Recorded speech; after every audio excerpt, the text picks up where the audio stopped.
अर्जित क्लासेस लाया है आपके लिए राजस्थान और भारत जीके के सरल और रोचक वीडियोस। अगर आपको वीडियो अच्छा लगे तो इसे लाइक, शेयर और कमेंट्स करें और हाँ, इसे सब्सक्राइब जरूर करें और सब्सक्राइब के नीचे बेल आइकन बटन पर जरूर क्लिक करें ताकि मेरे वीडियोस और अपडेट आप तक पहुंच सके सबसे पहले। हेलो दोस्तों, नमस्कार। मैं रामनिवास जहांगीर अर्जित क्लासेस के यूट्यूब चैनल पर आप सभी का हार्दिक अभिनंदन करता हूं। दोस्तों, इस चैनल के माध्यम से हम राजस्थान की कला और संस्कृति के अंतर्गत राजस्थान के प्रमुख लोक देवता पढ़ रहे हैं और हमने इनके 7 पार्ट जो है कंप्लीट कर लिए हैं। आज हम राजस्थान के प्रमुख लोक देवता पार्ट 8 यानी कि भाग 8वां अध्ययन करेंगे, जिसमें हम मल्लीनाथ और तल्लीनाथ के बारे में पढ़ेंगे और कुछ जो बचे हुए हैं उन लोक देवताओं को पूरा करने का प्रयास करेंगे। दोस्तों, मैंने आपके कमेंट्स भी देखे, बड़ा अच्छा लगा। आपका ये जो प्रेम है, ये प्रेम इस चैनल के प्रति आगे भी जो है बना के रखिएगा और जिससे कि मुझे प्रेरणा मिले और मैं उस जो है राजस्थान के जो जीके को है और अच्छे ढंग से जो है मैं जो है बना करके वीडियोज आपके सामने पेश कर सकूं। तो चलिए दोस्तों, आज एक नए वीडियो के साथ में एक नए लोक देवता है आज हमारे मल्लीनाथ जी। खास तौर से इसके बारे में हम चर्चा करेंगे। देखिए, सबसे पहले जो मल्लीनाथ जी हैं, प्रमुखतया देखा जाए तो पश्चिमी राजस्थान के अंदर इनकी विशेष मान्यता है। और जो मल्लीनाथ जी हैं, ये जाति से अपन देखते हैं तो ये राठौड़ वंश की राजपूत जाति से संबंधित है। तो पहला फैक्ट हमारा ये हो जाता है कि जो मल्लीनाथ जी थे वो राठौड़ वंश से संबंधित है, राठौड़ वंश से संबंधित है। अब बात इनके जो है जन्म की और इस तरह से इस वंश के जो है क्रम में कौन कौन शासक थे, इस तरह से किससे संबंधित है, ये इनके बारे में चर्चा करते हैं। तो देखिए, मल्लीनाथ जी की बात करते हैं तो मल्लीनाथ जी जो थे, अपन बात करते हैं राव सिंहा का नाम सुना होगा आपने। राव सिंहा जो थे ये मारवाड़ के जो राठौड़ वंश थे उनके संस्थापक थे, यानी कि राठौड़ वंश के जो है ये क्या थे, आदि पुरुष थे, या यूं कह सकते हैं राठौड़ वंश की स्थापना करने वाले राठौड़ वंश के जो आदि पुरुष है, संस्थापक है, वो राव सिंहा है ना। और राव सिंहा के अगले जो इनके जो पुत्र हुए वो आस्थान जी हुए थे। इनका नाम मिलता है इतिहास के अंदर आस्थान जी या आस्करण जो भी हैं। उनके बाद में जो अगले शासक आए थे इनके पुत्र, वो हुए थे राव दूहड़, राव दूहड़। इस तरह से देखिए, राव दूहड़ वही हैं जो मुख्यतः कर्नाटक से जो है एक 18 भुजाओं की वो माता की मूर्ति लेके आए थे, अष्टभुजाधारी अष्टादश। तो वो 18 भुजाओं की जो माता की मूर्ति लाए थे और उस मूर्ति को उन्होंने बाड़मेर के नगाना गांव में स्थित किया था मुख्य रूप से। तो इसलिए वो नागणेची माता कहलाई और प्रमुखतया देखा जाए तो ये राठौड़ वंश की कुल देवी भी है। तो वो है ये राव दूहड़। और राव दूहड़ के सुपुत्र थे राव सलका, यानी कि अपन बात करते हैं अगले जो शासक है राव सलका, राव सलखा। इनको सलका भी कहते हैं, कई पुस्तकों में ये भी नाम मिलेगा। इसके अलावा इनको राव तीड़ा जी भी कहते हैं, राव तीड़ा, तीड़ा जी, यानी कि कई पुस्तकों में ये नाम भी मिलता है। मोस्टली ज्यादातर अपन गाइडों में या अन्य किताबों में देखते हैं तो राव तीड़ा जी आपको मिलता है। ठीक है, तो कुल मिलाकर के देखा जाए तो ये जो राव सलखा खां थे या तीड़ा थे, इनके जो पुत्र थे वो मल्लीनाथ जी थे, या यूं कह सकते हैं कि मल्लीनाथ जो है राव तीड़ा के सुपुत्र थे। तो इस तरह से ये इसका मतलब है कि ये राठौड़ वंश से संबंधित है। तो कुल मिलाकर के देखा जाए तो राव सिंहा मूल पुरुष है, इनके पुत्र आस्थान और आस्थान के पुत्र राव दूहड़, जिन्होंने नागणेची का मंदिर बनाया बाड़मेर में नगाना गांव में। ठीक है, इस तरह से उनको नगाना माता भी कहते हैं। तो वही इनकी जो है राठौड़ वंश की कुल देवी भी है। तो इसी दूहड़ के पुत्र थे जिसका नाम सलखा या सलका या राव तीड़ा मिलता है। वही राव तीड़ा है आपके मल्लीनाथ जी के जो है पिता। अब बात यूं करते हैं थोड़ी सी, इनकी छोटी सी कथा है, इनका जन्म कैसे हुआ। कहा जाता है मल्लीनाथ जी का जो जन्म हुआ वो किसी साधु के आशीर्वाद से हुआ था। अब साधु का आशीर्वाद कैसे मिला, तो कहा जाता है कि ये जो राव दूहड़ थे, राव तीड़ा जो थे, ये कहते हैं बाड़मेर के शासक हुआ करते थे और ये जंगल के अंदर एक दिन शिकार खेलने गए और अपने साथियों के साथ। तो कहा जाता है कि वो जंगल में बहुत अधिक गहराई तक आगे तक चले गए थे, उनके साथी जो वो पीछे छूट गए थे। कहा जाता है कि वो शिकार करते करते आखिर में जो है उनको प्यास लगी और इधर उधर उन्होंने देखा तो पानी का कोई स्रोत नहीं मिला। आगे जाकर के उन्होंने देखा कि एक जो है मुनि तपस्या कर रहा है, उसकी कुटिया नजर आई, वो वहां पर गए, शायद पानी मिल सकता है। तो इस तरह से वो अपने जो है वो साधु के वहां गए। तो वहां पर उन्होंने पूछा कि भाई पानी आनी है, तो उन्होंने कहा कि घड़े में है, पी लीजिएगा। तब कहते हैं कि राव सलखा या तीला जी उस घड़े से पानी पी रहे थे। तभी उस ऋषि ने कहा कि हे राजन, आप इससे पानी तो पी रहे हैं, लेकिन इसका है कि आप जितनी बार इस घड़े से पानी पिएंगे उतनी ही आपकी संतानें होगी। और इस तरह से कहा जाता है कि उस समय सलका के भी कोई संतान नहीं थी, उम्र भी हो गई थी उनकी, तो इनके भी कोई पुत्र या पुत्री नहीं थी। तो कहा जाता है कि राव सलखा या तीला ने उस घड़े से 4 बार पानी पिया था, इसलिए उनके 4 संतानें हुई थी। और उसी दौरान उस ऋषि ने यह भी कहा था कि आपका जो बड़ा पुत्र होगा उसका नाम आप राव मलिनाथ रखना, यानी उसका नाम आप मलिनाथ रखना। और जब बड़े होने पर जो है उसको योगी के कपड़े पहना करके और उसका रास्तेला करना, बहुत नाम करेगा इस तरह से। तो कहा जाता है उस साधु के अनुसार जब उन्होंने 4 बार पानी पिया तो उनके इस तरह से 4 पुत्र हो गए थे। बड़ा जो पुत्र था उसका नाम था मलिनाथ, बड़ा पुत्र था मलिनाथ, यानी कि उन्होंने क्या किया, उस ऋषि के कहने पर बड़े पुत्र का नाम क्या निकाला, मलिनाथ।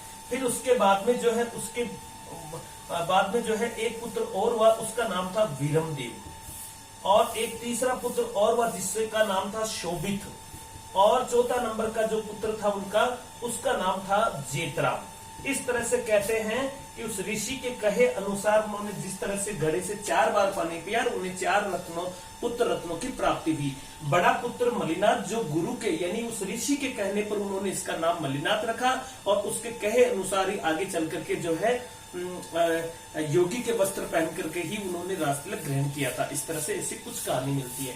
तो ये मलिनाथ का जन्म से रिलेटेड ये छोटी सी कथा मैंने आपको बताई, ऐसे इनका जन्म हुआ। तो कह सकते हैं कि मलिनाथ का जो जन्म है किसी साधु के आशीर्वाद से हुआ था, और उन्हीं के आशीर्वाद से इसका नामकरण भी हुआ था। तो चलिए ये है, इसका स्क्रीनशॉट ले लीजिएगा, आगे चलते हैं अपन। ओके, तो इस तरह से ये मलिनाथ का जो जीवन परिचय मैंने बताया।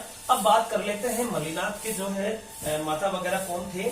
तो सबसे पहले बात कर लेते हैं इनका जन्म। देखिएगा, मलिनाथ का जन्म 1358 ईस्वी को हुआ था, और कहां पर हुआ, तिलवाड़ा के अंदर, तिलवाड़ा बाड़मेर में। तिलवाड़ा बाड़मेर में पड़ता है, चिंता मत करना। देखिएगा, तिलवाड़ा के नाम से और भी कई जो है नगर मिलेंगे। एक तलवाड़ा है जो बांसवाड़ा के अंदर है, एक तलवाड़ा झील भी है जो गग्गर नदी से रिलेटेड है, यानी गग्गर नदी उसका निर्माण करती है। तो सीधा सा बंधुओं, तलवाड़ा झील है हनुमानगढ़ के अंदर, ठीक है। तो तिलवाड़ा बाड़मेर में है, तलवाड़ा एक बांसवाड़ा के अंदर भी है, और तलवाड़ा झील जो है वो आपकी हनुमानगढ़ में है। तो कुल मिलाकर के देखा जाए तो मलिनाथ का जन्म 1358 में तिलवाड़ा बाड़मेर में हुआ। कोष्टक में हम लिख सकते हैं कि साधु के आशीर्वाद से इनका जन्म हुआ था, साधु के आशीर्वाद से। तो इस तरह से अपन ये इनके बारे में लिख सकते हैं, साधु के आशीर्वाद से। मैंने बताई इनके पिता जो है इस तरह से जंगल में शिकार खेलने गए, प्यास लगी, घड़े से पानी पिया, और उन ऋषि ने कहा कि आपके जो है जितनी बार पानी पियोगे उतने लड़के होंगे या उतने पुत्र होंगे। तो इस तरह से इनका ये जन्म हुआ। चलो छोड़िए, आगे चलते हैं अपन। इनके जो पिता थे, मोस्टली पिता जो है राव तीड़ा जी थे, इस तरह से। माता इनकी जो थी, माता का नाम जीना दे था, जीना दे। और इनकी जो पत्नी थी, पत्नी का नाम रूपा दे मिलता है, रूपा दे।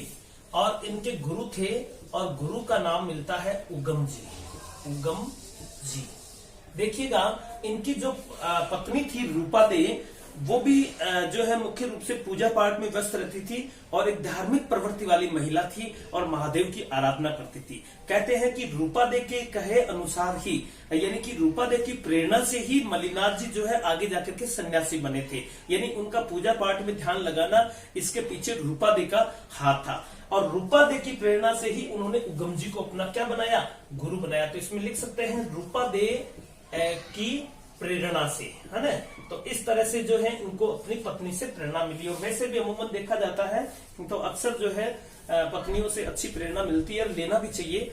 चलो कोई बात नहीं, आगे चलते हैं। तो जन्म इनका 1358 में हुआ। पिता इनके जो है राव पीड़ा जी थे, माता जीना दे हो गई और इस तरह से पत्नी उनकी रूपा दे। और अपन बात करते हैं इसमें इनका जो प्रधान मंदिर है। देखिए मैंने कहा था कि इन्होंने जो है शुरुआती चरण में कई विजय भी प्राप्त की थी आपके मलिनाथ जी ने। कहते हैं कि इनके जो खास तौर से जो भतीजे थे चुंडा मारवाड़ के शासक थे, तो उनको मंडोर विजय के अंदर भी जो है मलिनाथ ने सहायता की थी। इसके अलावा उन्होंने जब नागौर अभियान किया था, नागौर विजय प्राप्त की 1397 में, तो उस समय भी मलिनाथ जी ने अपने उसका चुंडा का जो भतीजा था उसका सहयोग किया था। तो कुल मिलाकर राठौड़ वंश से ही रिलेटेड है ये इस तरह से, ठीक है। इसके अलावा इनके चाचा जो कानड़ देव थे, जो महेवा के शासक थे, तो वहां पर चले जाते हैं। कुछ पुस्तकों में अलग से इनका दे रखा है, कुछ पुस्तकों में ये दे रखा है कि इनके पिताजी ने जो है जीते जी इनका राज्याभिषेक करवाया था। जिस तरह से उस साधु के कहे अनुसार, उस कथा के अनुसार कि भाई जो है योगी के कपड़े पहना करके इनका राज तिलक करवाना, तो वैसा भी किया। कई पुस्तकों में ऐसा भी मिलता है कि इनका जो पिता का देहांत पहले ही हो गया था, तब मलिनाथ जी जो है मुख्यतः अपने चाचा जो थे कानड़ देव, उनकी सेवा में चले जाते हैं, जो महेवा के शासक थे, ठीक है, इस तरह से। और वहां पर कुछ दिन रह करके वो जो है उसमें पारंगत होते हैं राजनीति में। फिर कहते हैं कि उसके बाद जब चाचा की मृत्यु हो जाती है, तो वो महेवा का जो राज्य था वो मलिनाथ को मिल जाता है। तो कुल मिलाकर के देखा जाए तो मलिनाथ जो बाड़मेर और महेवा के आसपास इनका राज्य था, ठीक है। फिर जो तिलवाड़ा की बात करते हैं, तो तिलवाड़ा में इनका जन्म हुआ और इस तरह से कहा जाता है कि बाद में जो है इन्हें सांसारिकता से मोह भंग हो गया था इस तरह से। और विशेष रूप से धार्मिक क्रियाकलापों में जो इनको प्रेरणा मिली वो अपनी पत्नी से मिली थी इस तरह से। तो कहते हैं कि बाद में जो है मलिनाथ जी ने राजपाट जो था वो अपने छोटे भाई वीरमदेव को देकर के, और वो तिलवाड़ा के अंदर जो है धार्मिक क्रियाकलाप में संलग्न हो जाते हैं, या कह सकते हैं वो सन्यासी बन गए थे और साधना में लिप्त हो गए थे। तो इनका जो मंदिर है वो तिलवाड़ा में ही है। तो अपन एक लाइन लिख सकते हैं इसमें। पहली चीज तो है कि इन्होंने 1300 आपके जो है 78 के आसपास 1378 ईस्वी में मालवा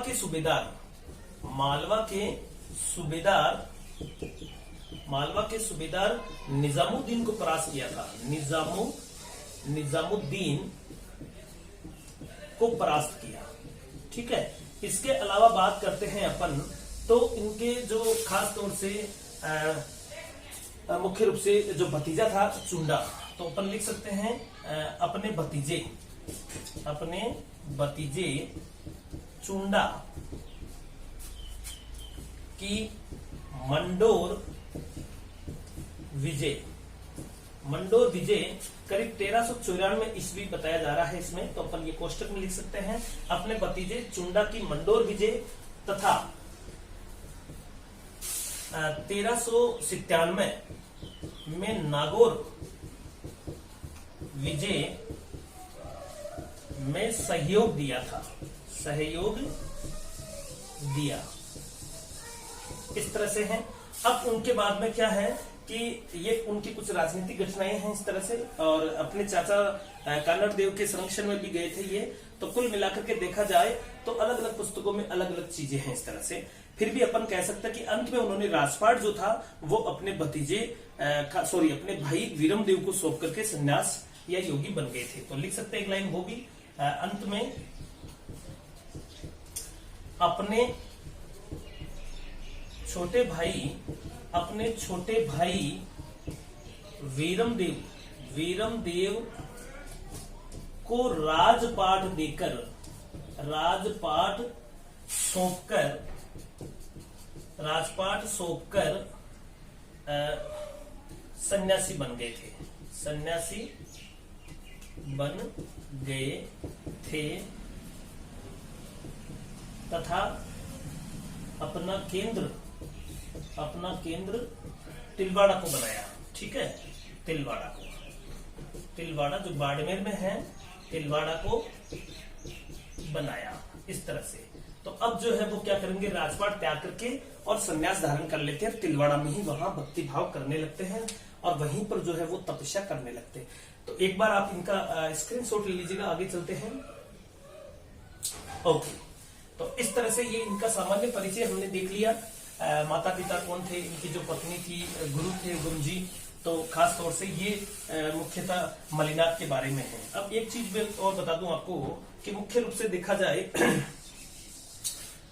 तो मलिनाथ जी जो थे, जब वो सन्यासी बन गए तो एक तरह से वो भविष्य दृष्टा और अपन कह सकते हैं चमत्कारिक पुरुष बन गए थे, और विदेशी आक्रांताओं से हमेशा जनता की सेवा की थी उन्होंने।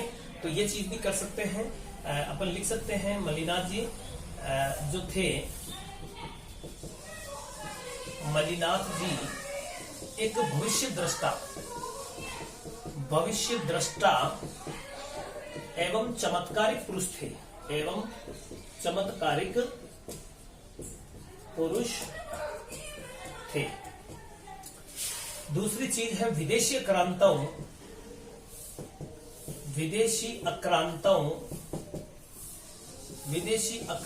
से जनता की रक्षा की। इस तरह से अपन देख सकते हैं मलिनाथ जी के बारे में। इसके अलावा बात करते हैं तो वो निर्गुण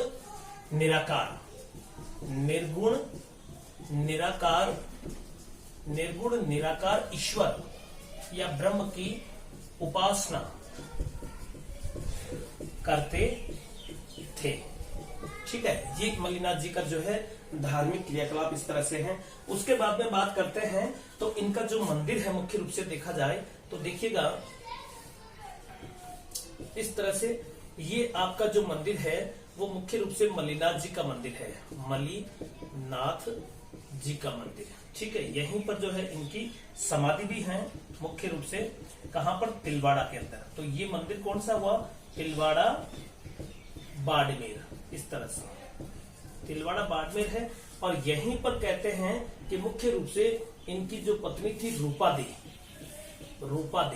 इनका भी जो है वहां पर मंदिर है इस तरह से। तो रूपा दे मुख्य रूप से यहीं पर समाधि थी इनकी। लेकिन ये जो मंदिर था ये मालाजाल गांव में था। कौन सा गांव था, मालाजाल गांव, और ये पड़ता है आपके बाड़मेर में। तो कुल मिलाकर के देखा जाए तो तिलवाड़ा के पास ही बाड़मेर में, तिलवाड़ा के पास ही मालाजाल गांव है, वहीं पर कुछ दूरी पर रूपा दे की भी जो है वहां पर मंदिर बना हुआ है। तो देखिए बंधुओं, मलिनाथ जी का जो तिलवाड़ा और जो बाड़मेर का जो क्षेत्र है, तिलवाड़ा और मालाजाल के बीच वाला ये जो क्षेत्र है, अपन बात करते हैं एक क्षेत्र की। इस तरह से ये जो क्षेत्र था ये मुख्य रूप से मालानी प्रदेश कहलाता था, मालानी प्रदेश। ये जो मालानी प्रदेश नाम पड़ा वो मलिनाथ के नाम पर पड़ा था। तो प्रश्न ये भी पूछा जा सकता है कि मालानी प्रदेश किस संत या किस लोक देवता के, तो मलिनाथ जी के नाम पर पड़ा था। तो ये मलिनाथ जी का मंदिर है, और ये आपका जो है मुख्य रूप से किसका मंदिर है रूपा दे का। ये जो तिलवाड़ा वाला मंदिर है ये लूनी नदी के किनारे है, लूनी नदी के तट पर। तो पूछा जा सकता है मलिनाथ जी का जो मंदिर है वो किस नदी के किनारे है, तो ये लूनी नदी के किनारे है। अब देखिए बंधुओं, मुख्य रूप से यहाँ पर जो इनका मेला लगता है वो मेला चैत्र कृष्ण एकादशी से लेकर के चैत्र शुक्ल एकादशी तक 15 दिनों तक ये मेला लगता है। ठीक है, तो अपन आगे इसकी मेले की बात कर सकते हैं। मेले जो मेला है इनका, तो देखिएगा तिलवाड़ा के अंदर ही लगता है। तो मेला है मलिनाथ पशु मेला, मलिनाथ पशु मेला। और ये लगता कब है, ये चैत्र कृष्ण एकादशी से चैत्र शुक्ल एकादशी तक लगता है। ये ध्यान कर लेना। और खास तौर से देखा जाए तो ये राजस्थान का प्राचीनतम मेला है। अभी बात करेंगे अपन, ये है राजस्थान का प्राचीनतम मेला है इस तरह से। और यहाँ सर्वाधिक क्रय विक्रय भी होता है, सर्वाधिक यहाँ पशुओं का सर्वाधिक क्रय विक्रय होता है। तो बंधुओं देखिएगा, इस मेले की खास बात क्या है मैंने आपको मेला खास तौर से जब तेजाजी अपन में पढ़ रहे थे तो मैंने एक चीज कही थी कि राजस्थान का जो अपन कह सकते हैं आमदनी की दृष्टि से जो सबसे बड़ा मेला है पशु मेला, वो तेजाजी का पशु मेला है पर्वतसर का, जो भाद्र शुक्ल दशमी को लगता है। और अपन बात करते हैं कि राजस्थान का सबसे प्राचीनतम मेला कौन सा है, तो वो मलिनाथ पशु मेला है, जो चैत्र महीने में लगता है 15 दिनों के लिए। चैत्र कृष्ण एकादशी से चैत्र शुक्ल एकादशी तक लगता है। और मुख्य रूप से देखा जाए तो खास बात, राजस्थान का सबसे प्राचीनतम मेला, और यह राजस्थान का एकमात्र ऐसा मेला है जिसमें सर्वाधिक पशुओं का क्रय विक्रय भी होता है। तो क्रय विक्रय वाला भी जो मेला कौन सा है, मलिनाथ का है। प्राचीनतम मेला ये भी मलिनाथ पशु मेला ही है, जो कहाँ लगता है, तिलवाड़ा बाड़मेर में। ये कहाँ लगेगा, तिलवाड़ा बाड़मेर में, तिलवाड़ा बाड़मेर में। तो इस तरह से ये ध्यान रखना, मलिनाथ जी की कंप्लीट चीजें आ गई है बंधुओं। इस तरह से एक बार इसका स्क्रीनशॉट लीजिएगा। ओके, अब देखिए बंधुओं, मलिनाथ जी अपने पढ़ लिए। अगले जो देवता पढ़ेंगे अपन, वो राव तल्लीनाथ पढ़ेंगे। वो भी जो है राठौड़ वंश से ही संबंधित है, और मुख्य रूप से देखा जाए तो उनके जीवन परिचय और उनकी लीला के बारे में पढ़ेंगे। इससे पहले थोड़ा सा अपन मलिनाथ की जो बात करते हैं, मलिनाथ जी को याद करने के लिए हालांकि मैंने एक छोटी सी ट्रिक्स बनाई है, उस ट्रिक्स के माध्यम से मलिनाथ का पारिवारिक परिचय पूरा हो जाएगा। इसके लिए आपको ये ट्रिक्स दिमाग में रखनी है। क्या रखनी है, उगम जी की कृपा से, क्या लिखना है, उगम जी की कृपा से रूपा तिलवाड़ा में राजी हुई, तिलवाड़ा में राजी हुई, राजी हुई। बस ये एक लाइन ध्यान रखना है भाई। रूपा है, और रूपा दे जो मलिनाथ जी की पत्नी थी। मैं मलिनाथ जी का पारिवारिक परिचय बता रहा हूं इस एक लाइन के अंदर, ठीक है। तो उगम जी जो थे मलिनाथ जी के गुरु थे, रूपा दे उनकी पत्नी थी। इस तरह से जो है अपन देखेंगे तो एक ट्रिक्स बना ली कि उगम जी की कृपा से, गुरु थे भाई, उनकी कृपा है, और कृपा होगी तो क्या होगा, रूपा तिलवाड़ा में राजी हो गई। इस तरह से मान लीजिए किसी कारण से मनमुटाव था और उगम जी की कृपा हुई और वो जो है मान गई या तिलवाड़ा में राजी हो गई साथ, ठीक है, ऐसे याद कर सकते हैं। तो देखिए उगम जी की बात करते हैं तो उगम जी क्या थे, उगम जी थे गुरु किसके, मलिनाथ जी के, ठीक है। हालांकि वो रूपादे से भी संपर्क में अच्छे थे और रूपादे के भी गुरु हैं। उन्हीं के कहने पर वो जो है मलिनाथ ने इनको अपना गुरु बनाया था। तो उगम जी गुरु हो गए, कृपा से कोई अर्थ नहीं निकला। रूपा की बात करते हैं तो रूपा क्या है, रूपा जो है रूपा दे ये पत्नी है साहब इनकी, किनकी, मलिनाथ जी की, ठीक है। आगे बात करते हैं तिलवाड़ा, तिलवाड़ा इनका जन्म स्थान है, किनका, मलिनाथ जी का। मलिनाथ जी का जन्म स्थल भी है, और मलिनाथ जी का जो प्राचीनतम राजस्थान का सबसे प्रसिद्ध मेला वो इसी जगह लगता है। और मलिनाथ जी का मंदिर भी प्रधान जो है तिलवाड़ा में है। तो जन्म स्थान भी है इनका, प्रसिद्ध मंदिर भी यहीं पर है। अब देखिए राज्य से दो शब्द बनेंगे, एक तो रा है और एक जी है। तो रा से अपन राव तीड़ा जी कर सकते हैं, इनके पिताश्री राव तीड़ा या राव सलका। जी से हो जाएगा जीणा दे, क्या हो जाएगा, जीणा दे। जीणा दे इनकी माता श्री थी और राव तीड़ा इनके क्या थे, पिता थे। तो इस तरह से देखिए इनके माता पिता, गुरु, इनका जन्म स्थान और प्रधान मंदिर वाला स्थान भी जो है आपका इस ट्रिक से क्लियर हो जाता है कि उगम जी की कृपा से, उगम जी की कृपा से तिलवाड़ा में जो है रूपा राजी हो गई। बस इससे से तो तिलवाड़ा का एक तिलवाड़ा शब्द बन जाएगा। इस तरह से जन्म स्थान, रूपा से रूपा की पत्नी हो जाएगा। राजी से दो बनेंगे, एक राव तीड़ा बन जाएगा और एक जीणा दे जो उनकी माता थी। तो इस तरह से इस ट्रिक से अपन जो है मलिनाथ जी के बारे में सामान्य परिचय, यानी इनका पूरा जो जीवन परिचय है, पारिवारिक परिचय, वो एक लाइन से हो जाएगा। अब इसके अलावा बाद में आपको याद क्या करना है, एक तो मलिनाथ जी का मंदिर तिलवाड़ा में है, और जो पशु मेला लगता है राजस्थान का सबसे प्राचीनतम और क्रय विक्रय से भी अपन कह सकते हैं जिसमें सर्वाधिक क्रय विक्रय होता है, वो तिलवाड़ा में ही लगता है। ये चीजें अलग से आपको दिमाग में रखनी है इस तरह से। और चैत्र महीने में इसका मेला लगता है, इस तरह से ये भी दे सकते हैं। और जो रूपा दे इनकी पत्नी थी, इनका भी मंदिर बना हुआ है, तिलवाड़ा के पास में ही है, और वो जगह है मालाजाल जो बाड़मेर में ही है, तिलवाड़ा की थोड़ी सी दूरी पर ही है। तो तिलवाड़ा और मालाजाल के मध्य का जो क्षेत्र है वो मलिनाथ के नाम पर मालानी प्रदेश पड़ा है, ये भी दिमाग में रखना है। चलिए आगे के लोक देवता की ओर चलते हैं। तो इस तरह से ये आप स्क्रीनशॉट ले लो उसका। ओके, अगला लोक देवता पढ़ते हैं अपन राव तल्लीनाथ। देखिए तल्लीनाथ की बात करते हैं मुख्य रूप से, तो लिखेंगे इसमें राव तल्लीनाथ। राव तल्लीनाथ, राव तल्लीनाथ, राव तल्लीनाथ। ठीक है, राव तल्लीनाथ की भी बात करते हैं तो राव तल्लीनाथ भी किस वंश से संबंधित है? राठौड़ वंश से संबंधित है, राठौड़ वंशी राजपूत। ठीक है, इस तरह से। अब राव तल्लीनाथ की बात करते हैं तो देखिएगा राव तल्लीनाथ के भी अपन जो है इनका पारिवारिक परिचय देखते हैं सबसे पहले। और ध्यान करना इसमें जो मुख्य चीज है राव तल्लीनाथ में, एक तो राव तल्लीनाथ का मंदिर, एक इनके गुरु, एक इनके बचपन का नाम या मूल नाम क्या था, इस तरह से ये 2-3 चीजें पूछी जाती है तल्लीनाथ को लेकर के।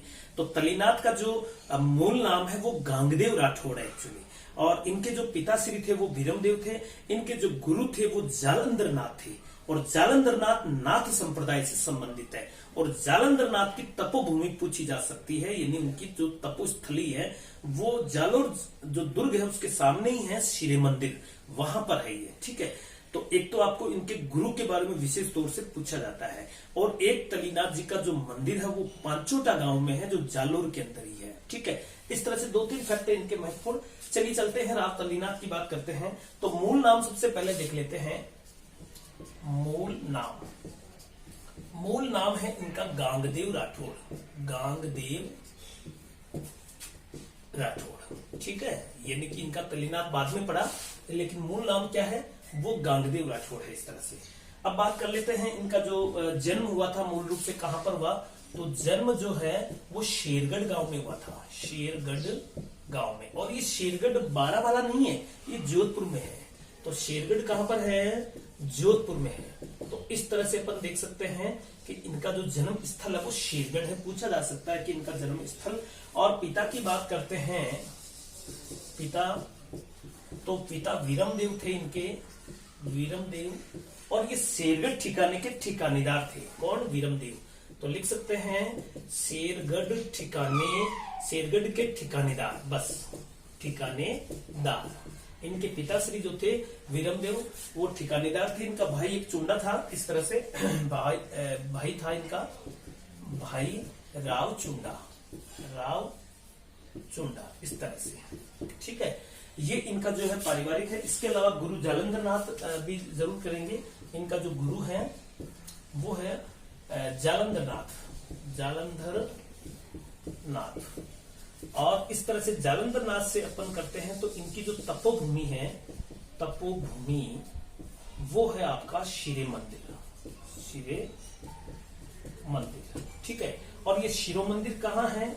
जालोर दुर्ग के पास है, जालोर दुर्ग के सामने ही है ये। ठीक है, तो जालंधर नाथ से इनकी जो शिरे मंदिर कहाँ है ये भी पूछा जा सकता है, तो वो जालोर दुर्ग के सामने है या जालोर में है।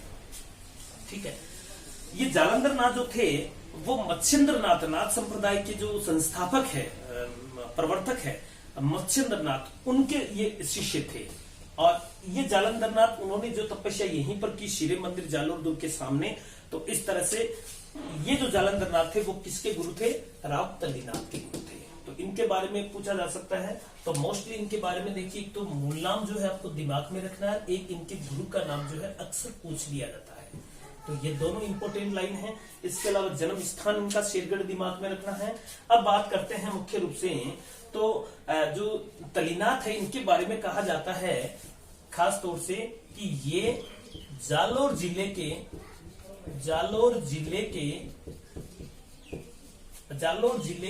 लोक देवता है, लोक देवता है। देखिए बंधुओं, मैंने आपको तेजाजी पढ़ाया तब कहा था कि राजस्थान में तेजाजी भी एक जिले विशेष के हैं, वो अजमेर जिले के प्रमुख लोक देवता। राजस्थान में ऐसे 2 है, यानी कि दूसरा जो लोक देवता है वो तल्लीनाथ है, तलीनाथ भी जिला विशेष के हैं। मुख्य रूप से ये जालोर जिले के प्रमुख लोक देवता माने जाते हैं, जैसे कि अजमेर जिले के प्रमुख लोक देवता तेजाजी है। यानी तेजाजी का वैसे प्रधान और सबसे बड़ा जो मंदिर राजस्थान में वो खड़नाल गांव में है, जो नागौर में है, लेकिन उसके अधिकांश जो मंदिर है वो आपको अजमेर में मिलेंगे। इस तरह से मैंने तेजा थान की भी बात की थी, तेजा चौक की भी बात की थी। इस तरह से तो अजमेर के अंदर बहुत ज्यादा उनके जो है मंदिर वगैरह है, और इस तरह से अपन तेजाजी के विषय में कह सकते हैं कि वो जिला विशेष के हैं, वो अजमेर जिले के प्रमुख लोक देवता है। इसी तरह से हम तलीनाथ के बारे में ये चीज कह सकते हैं कि ये जालोर जिले के प्रमुख लोक देवता है। अब बात करते हैं मुख्य रूप से कि जालोर क्षेत्र के अंदर जिले में ये एक तरह से परंपरा प्रचलित प्रथा है कि जब भी वहां किसी व्यक्ति को कोई जहरीला कीड़ा या बिच्छू वगैरह काट लेता है तो कहते हैं कि तलीनाथ के नाम की तांती या उसका धागा बांध देने से वो जो रोगी है वो ठीक हो जाता है, ऐसी मान्यता है उस क्षेत्र में। तो खास तौर से इनके विषय में ये चीज भी है। इसके अलावा बात करते हैं तो जो तलीनाथ के जो मंदिर की बात कर लेते हैं, इनका जो प्रधान मंदिर है तो वो भी अपन देख लेते हैं आगे। तो अपन लिखेंगे प्रधान मंदिर या मुख्य मंदिर, इनका जो कहां पर है तो वो है आपका पांचोटा गांव में, पांचोटा गांव में, और पांचोटा गांव पड़ता है जालोर में, ये ध्यान कर लेना। और पांचोटा जो ग्राम जिस पहाड़ी पर बसा हुआ है उस पहाड़ी का नाम है पंचमुखी पहाड़ी। क्या नाम है? पंचमुखी पहाड़ी। इस पहाड़ी पर ये पांचोटा गांव है। तो पैसे पंचोटा पंचमुखी ये दिमाग में रखना। मोस्टली ये पूछा जाएगा तलीनाथ का मंदिर कहाँ है, तो पांचोटा जालोर के अंदर है। ठीक है। इनका जन्म शेरगढ़ जोधपुर में हुआ था, लेकिन इनकी कर्म भूमि वगैरह जो अपन बात करते हैं आगे चल करके जालोर रही है, क्योंकि इनके गुरु जो है वो भी जालोर के सिरे मंदिर से संबंधित है। ये ठीक है। उसके बाद में बात करते हैं तो चलो देखिए अपन मंदिर की बात कर लेते हैं इनके। तो देखिएगा ये जो मंदिर है इनके गुरु का मंदिर है, अपन कह सकते हैं इस तरह से। तो ये तो है जालंधर नाथ का, जालंधर नाथ इनके गुरु का मंदिर है। खास तौर से शिरे मंदिर इसको कहते हैं, शिरे मंदिर है। और ये कहां पर है? जालोर में है। इस तरह से जालोर दुर्ग के सामने ही है, इस तरह से अपन कह सकते हैं। ठीक है। इसके अलावा यहीं पर जो है मुख्य रूप से देखा जाए तो यहीं पर किसका है? तलीनाथ का भी मंदिर है। तलीनाथ, तलीनाथ जी का भी मंदिर है। ये आपका जो है इनके गुरु का मंदिर हो गया। और इस तरह से अपन कह सकते हैं यहीं पर इन्होंने समाधि ली थी। किन्होंने? तलीनाथ जी। और ये कहां पर है? ये पांचोटा ग्राम में है, पांचोटा ग्राम। और ये पांचोटा ग्राम कहां पर है? वो आपका जालोर जिले के अंदर है। तो ये मंदिरों की स्थिति है। तो मुख्य रूप से देखा जाए तो दोनों के मंदिर पूछे जा सकते हैं आपसे, तो ये बिल्कुल दिमाग में रखना है। ठीक है। तो ये खास तौर से इनकी चीज मैंने आपको बता दी। तो मलिनाथ जी भी अपने क्लियर हो गए। एक बार इसका स्क्रीनशॉट ले लीजिएगा। ओके, चलिए आगे बात करते हैं इनके बारे में। तो देखिए बंधुओं, एक इनकी भी मैंने जो है ट्रिक्स बनाई है, बात करेंगे ट्रिक्स है। तो उस एक लाइन से जो है अगर आपको पसंद हो तो रख लीजिएगा। देखिए मैंने इसके बारे में ट्रिक्स क्या बनाई हैं तलीनाथ के बारे में। ठीक है।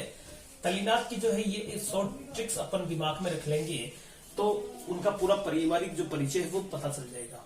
ट्रिक्स क्या है हमारी कि शूरवीर, क्या लिखेंगे? शूरवीर का तांगा, शूरवीर का तांगा जालंधर पहुंचा। कहां पहुंचा? जालंधर पहुंचा। बस ये इतना सा दिमाग में रखना है। क्या है भैया? तलीनाथ का पारिवारिक परिचय बता रहा हूं इस ट्रिक्स के माध्यम से कि शूरवीर का तांगा जालंधर पहुंचा। अब इसमें देखिएगा अपन बात करते हैं, इनके अलग अलग अक्षर होंगे। देखिए शूर से क्या बनेगा? शेरगढ़, अपन शेरगढ़ कह सकते हैं। और शेरगढ़ जो पड़ता है आपके जोधपुर में। ठीक है। ये इनका जन्म स्थल है। क्या है? जन्म स्थान किनका? तलीनाथ जी का। वीर से हम लिख सकते हैं वीरम देव, और वीरम देव जो थे वो तलीनाथ जी के क्या थे? पिता थे। ता से और गा से अलग अलग बनेगा, जालंधर का अलग बनेगा और पहुंचा का अलग बनेगा। तो देखिएगा ता से वही तलीनाथ जी हैं जिनके बारे में अपन पढ़ रहे हैं, तलीनाथ जी। ठीक है। और ये कौन है? ये स्वयं ही है जिनके बारे में हम अध्ययन कर रहे हैं। गा से गांगदेव राठौड़, गांगदेव राठौड़। और ये जो गांगदेव राठौड़ थे ये इनका मूल नाम था भैया, मूल नाम। ठीक है, किनका मूल नाम? तल्लीनाथ जी का। और जालंधर से जालंधरनाथ, ये जालंधरनाथ जो थे वो किसके गुरु थे? गुरु आपके जो है तल्लीनाथ जी के या गांगदेव राठौड़ के गुरु थे। पहुंचा से अपन जो है लिख सकते हैं पांचोटा गांव, पांचोटा गांव जो है आपका जालोर में पड़ता है। और पांचोटा में क्या है? मुख्य मंदिर है किसका? तल्लीनाथ जी का। इस तरह से तो मुख्य मंदिर है ये। तो देखिए करीब करीब सारी चीजें कवर हो गई इस एक लाइन से। तल्लीनाथ के लिए ये लाइन दिमाग में रखनी है आपको। शूरवीर का तांगा, अब भाई देखो शूरवीर का तांगा है और कहां पहुंच गया? जालंधर पहुंच गया। तो शूरवीर से अपन कह सकते हैं शेरगढ़, वीरमदेव, और तांगा से दो बनेंगे, एक तो तल्लीनाथ और उनका मूल नाम गांगदेव राठौड़, दोनों स्वयं ही है ये। और जालंधर से जालंधरनाथ बनेगा जो उनके गुरु थे। और पहुंचा से पांचोटा ग्राम जो है इनका बन गया इस तरह से। तो ये जो है मुख्य रूप से देखा जाए तो आपके इस ट्रिक्स के माध्यम से हम इनका जो क्या कर सकते हैं? सामान्य जीवन परिचय पढ़ सकते हैं इस तरह से। तो बंधुओं ये थी आपके जो है मुख्य रूप से देखा जाए तो तल्लीनाथ के बारे में जानकारी। अब इसके बाद में एक और नए लोक देवता की ओर चलते हैं। तो देखिएगा, चलो ठीक है, इसका स्क्रीनशॉट ले लीजिएगा। ओके, अगले लोक देवता की बात करते हैं। तो आपने सुना होगा झुंझार जी का नाम सुना कभी आपने?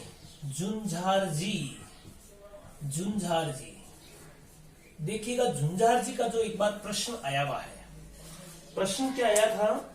प्रश्न इस तरह से आया कि निम्न में से कैसा प्रश्न था वो? जाति को लेकर प्रश्न था कि निम्न में से कौन से लोक देवता है जो राजपूत से संबंधित नहीं है, इस तरह से। तो उसमें बाकी के जो थे शायद वो प्रश्न ऐसे था कि निम्न में से कौन से राजपूत वंश से संबंधित है, इस तरह से प्रश्न था। तो झुंझार जी राजपूत थे, ये ध्यान कर लेना। जाति को लेकर के भी प्रश्न आते हैं और मोस्टली झुंझार जी के बारे में भी जो है प्रश्न इस तरह का आया था। देखो सबसे पहले अपन बात करते हैं इनका जो जन्म स्थान था उनके बारे में पढ़ेंगे। तो सबसे पहले लिख सकते हैं अपन ये राजपूत जाति के थे, राजपूत जाति के। ठीक है, ये इंपोर्टेंट है। उसके बाद में अपन बात करते हैं इनको जन्म को लेकर के। हालांकि अब जो लोक देवता है 5-6 और बचे हैं जिनमें थोड़ी थोड़ी एक आध लाइन अपने को देखनी है, उनके मंदिर वगैरह है या मुख्य रूप से उनकी। तो देखिएगा इनका जो जन्म हुआ वो इमलोहा गांव में हुआ था। इमलोहा गांव पड़ता है आपका नीम का थाना के पास, नीम का थाना। और नीम का थाना तहसील पड़ती है आपके शिक्कर के अंदर, इस तरह से। ठीक है, और मुख्य रूप से झुंझार जी शेखावाटी के लोक देवता भी जाने जाते हैं, है ना, इस तरह से। तो नेक्स्ट लाइन अपन लिख सकते हैं इनमें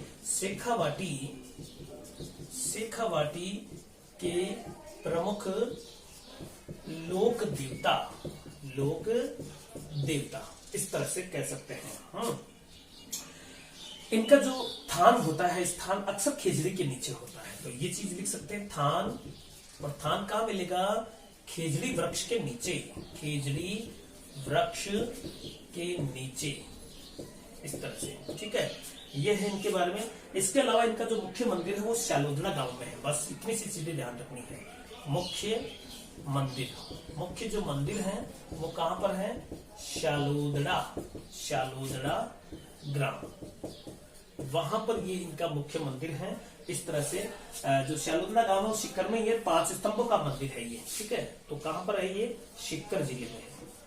और इसके बारे में और भी लिख सकते हैं, ये जो मंदिर है शालोदड़ा गांव में वो 5 स्तंभों पर ठहरा हुआ है। 5 स्तंभों वाला मंदिर भी कहते हैं, इस तरह से इनके बारे में है। इसके अलावा इनका जो मेला लगता है वो रामनवमी को लगता है। मेला लगता है रामनवमी को। रामनवमी चैत्र माह में आती है, इस तरह से। तो कह सकते हैं प्रतिवर्ष, प्रति वर्ष जो है ये मेला कब लगता है, रामनवमी को। तो देखिएगा झुंझार जी के बारे में ये मुख्यतः है, इनको जाति को लेकर के प्रश्न पूछा गया है इस तरह से, तो ये लाइन इंपॉर्टेंट है। इसके अलावा बात करते हैं तो शालोदरा में इनका जो मुख्य मंदिर है ये दिमाग में रखना है इनका। बाकी तो देखिए झुंझार जी को जगह जगह पूरे राजस्थान के अंदर पूजा जाता है, मुख्य रूप से इनकी खेजड़ी के नीचे इनका थान होता है, वहीं भी जो है कुछ पत्थर वगैरह ला करके और इस तरह से मूर्ति स्वरूप इनको बिठा करके इनकी पूजा अर्चना होती है। सामान्य तौर से राजस्थान में करीब करीब सभी जगह है, लेकिन मुख्य रूप से शेखावाटी के अंदर इसकी विशेष पूजा अर्चना होती है। और इनका जो एकमात्र जो प्रधान जो मंदिर है वो आपको सालोदरा गांव में है, जो सीकर में है। तो ये दो चीजें आपको झुंझार जी के बारे में दिमाग में रखनी है। तो शेखावाटी के लोक देवता राजपूत जाति से रिलेटेड है और मंदिर सालोदरा ग्राम में है, ठीक है। ओके, नेक्स्ट अपन अगले और एक लोक देवता के बारे में पढ़ते हैं। देखिएगा आपने भूमिया जी का नाम सुना होगा, भूमिया जी हैं, बरसात के देवता है, मामा देव वगैरह है, ऐसे अक्सर इनके बारे में जो है कभी कभार पूछ लिया जाता है इस तरह से। तो नेक्स्ट अपन बात करते हैं इनमें भूमिया जी या भूमिया जी, भूमिया जी या इनको जो है भूमिया जी भी कहते हैं, ठीक है, इस तरह से। तो ये एक लोक देवता है, ध्यान कर लेना भूमिया जी। इनको मुख्य से भूमि के रक्षक देवता कहा जाता है, भूमि के रक्षक देवता, भूमि का रक्षक देवता, बस इतना सा दिमाग में रखना है आपको इस तरह से। इसके अलावा एक अन्य है आपके जो बरसात के देवता जिन्हें अपन कह सकते हैं मामादेव जो कहलाते हैं।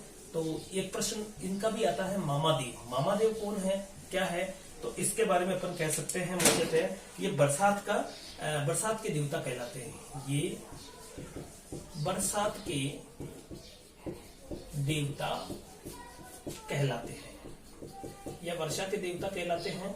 और मुख्य रूप से देखा जाए तो इनका जो है मंदिर नहीं होता है, बल्कि काष्ठ का एक तोरण होता है प्रतीक स्वरूप, उसी की पूजा अर्चना की जाती है। अक्सर इन्हें वर्षा का देवता कहा जाता है। सीधा सा प्रश्न आएगा मामादेव क्या है, तो बरसात के देवता है, जो है इनकी जो मंदिर वगैरह नहीं होता है, कौन से, इस तरह से भी प्रश्न पूछा जाता है कि इनमें से कौन सा लोक देवता है जिसका कोई मंदिर नहीं होता है, केवल तोरण के स्वरूप यानी कि काष्ठ के तोरण जो है बना करके इनकी पूजा की जाती है, तो वो आपका मामादेव है। तो एक लाइन ये भी लिख सकते हैं मुख्य रूप से, इनका मंदिर नहीं होता है, इनका मंदिर नहीं होता है, मंदिर नहीं होता है, काष्ठ का तोरण बनाकर जो है इनकी पूजा की जाती है। केवल काष्ठ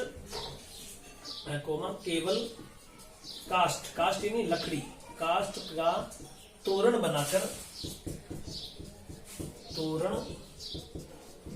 जो है पूजा की जाती है, काष्ठ का तोरण बनाकर पूजा की जाती है। हालांकि इसमें यह भी उल्लेख आता है कि भैंसे की बलि दी जाती है, हालांकि आजकल तो बलि प्रथा बंद है, फिर भी जो है पहले जो इस तरह से होता था कि काष्ठ का तोरण बनाकर इनकी पूजा की जाती थी और भैंसे की बलि दी जाती थी इस तरह से। तो ये मामादेव है इस तरह से। तो उसके बाद में बात करते हैं अपन आपने रूपनाथ जी का नाम सुना होगा, मुख्यतः अगले लोक देवता पढ़ेंगे अपन रूपनाथ जी, रूपनाथ जी इस तरह से।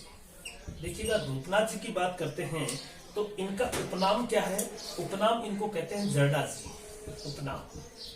उपनाम है जरडा जी, जरडा जी कहते हैं इस तरह से इनको रूपनाथ जी को। और इनका जो जन्म हुआ था वो कोल्लूमंड में हुआ था, जन्म कोल्लूमंड में, कोल्लूमंड वही खास तौर से पाबूजी वाले की बात कर रहे हैं, कोल्लूमंड जोधपुर, कोल्लूमंड जोधपुर में पड़ता है इस तरह से। इनका जन्म स्थल वही है। और इनके जो पिताजी थे वो बूडो जी थे, पिता कौन थे, पिता बूडो जी, बूडो जी जो मुख्य रूप से देखा जाए तो पाबूजी के भाई थे। ये बूडो जी कौन थे, पाबूजी के भाई, ये भी अपन लिख सकते हैं पाबूजी के भाई। पाबूजी के बारे में हमने पढ़ा था खास तौर से पिछले वीडियोज के अंदर। पाबूजी के भाई थे बूडो जी, है ना। इसका मतलब बाबूजी के ये क्या हो गए, भतीजे हो गए। और इनको जरडा जी कहा जाता है। मोस्टली देखा जाए तो इनकी जो आराधना है राजस्थान के अलावा बाहर भी होती है, और मोस्टली हिमाचल प्रदेश में इनको बालकनाथ के नाम से भी पूजा जाता है। तो ये लाइन इंपोर्टेंट है इनकी, रूपनाथ जी के बारे में अक्सर पूछा जाता है। तो देखिएगा इसमें प्रमुख जो मंदिर है इनका, प्रमुख मंदिर, और प्रमुख मंदिर जो है वो आपके कोलूमंड में ही है, अर्थात कोलू गांव एक ही बात है। तो इस तरह से कोलू गांव या कोलूमंड में जो जोधपुर में ही है, यहाँ पर इनका प्रधान मंदिर है। इसके अलावा हिमाचल प्रदेश में बालकनाथ के नाम से पूजे जाते हैं। हिमाचल प्रदेश में इनको बालकनाथ के नाम से पूजा जाता है। ये इंपॉर्टेंट लाइन है इनकी, ध्यान कर लेना। तो इस तरह से अपन देख सकते हैं रूपनाथ जी जो है इनका उपनाम क्या है, जरडा जी है। ये भी दिमाग में रखना है। एक बात करते हैं इनकी, तो इनका जो जन्म कोलूमंड जोधपुर में बार, वहीं पर जो है कोलू गांव में इनका प्रधान मंदिर है। तो मुख्य मंदिर का दिमाग में रखना। इसके अलावा ये हिमाचल प्रदेश में इनको बालकनाथ के नाम से पूजा जाता है। तो ये आपके जो आज प्रमुख लोक देवता हो गए हैं बदबू, एक आध कुछ और बचे हैं तो मैं नेक्स्ट वीडियो में आपके लिए जरूर लेके आ जाऊंगा। तब तक के लिए नमस्कार।